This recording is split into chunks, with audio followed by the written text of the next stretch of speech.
Who's playing quarterback for the DC Defenders?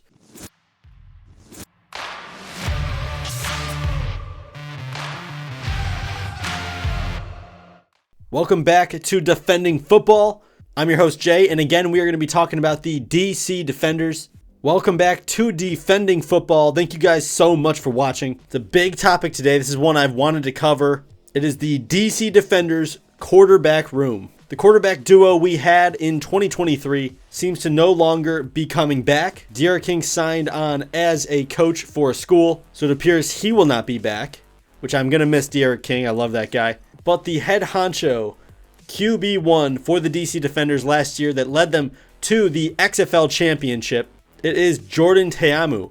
I love Jordan Ta'amu. I honestly wanted a Defenders Jordan Ta'amu jersey, so they need to get on that. We don't know if Jordan Ta'amu is coming back. I'm not sure if it's financial reasons because they restructured the payment system in the UFL. I mean, he quite literally said in an interview the USFL wasn't paying him enough, so he went to the XFL for more money.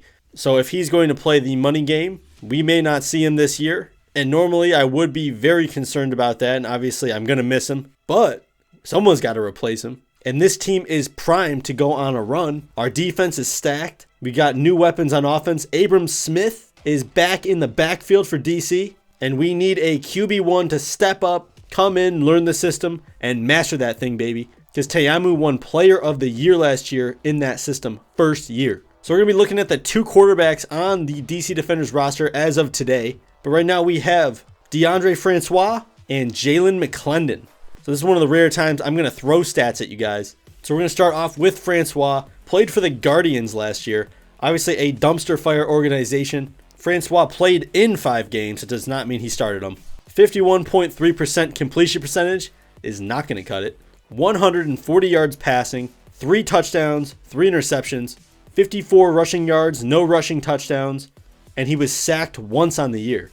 Now you're thinking, oh my God, that sounds horrible. It doesn't sound great. But we got to remember he did not play full games in the XFL. Part of that is on him not winning that starting job, obviously, but they did use him sparingly here and there as like a change-up quarterback. The Guardians were all over the place. They had like 3 or 4 starters all year. But personally, Francois does not seem like a QB1 to me. If he was starting, I would be pretty nervous about the season, I'm not going to lie. But as a secondary quarterback, he is athletic enough and has enough arm talent to be in that D'Eriq King gadget player quarterback role that we ran last year with Ta'amu and King. Is he better than D'Eriq King? I don't think so personally. D'Eriq King was a playmaker, but I think Francois can learn this system, and I feel like this system is going to be a lot easier for him to run, and it's going to make him look a lot better than it did in Orlando. But moving on to the real quarterback for the DC Defenders, most likely QB1 if Ta'amu says peace, and that is Jalen McClendon. This guy played 4 games.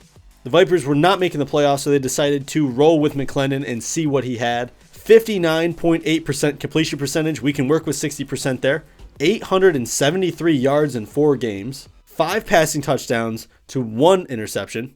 He rushed for 137 yards and no touchdowns, and he was sacked 11 times. So obviously 11 sacks is a little concerning, but a lot of those sacks were on the offensive line of the Vipers last year, as the Vipers were the second dumpster fire of the XFL. But Jalen McClendon seemed to be a bright spot on that roster, and if you really look back at what he was able to do with that roster, it was pretty impressive, considering Luis Perez, who went to the championship and beat DC, was on that roster and couldn't pull that off. Not to mention that Rod Woodson was not a great coach. And I feel like the DC offensive system by Fred Keiss is going to be way better for Jalen McClendon, and he might be a better fit than Jordan Ta'amu. That might be a bold thing to say right now, but honestly, I do believe in this kid. And if we do lose Ta'amu and I think King is gone, Jalen McClendon is my guy and I'll rock with him. Obviously, if the Defenders sign any more quarterbacks, I will let you guys know. But for right now, I would say QB1 is obviously Jalen McClendon.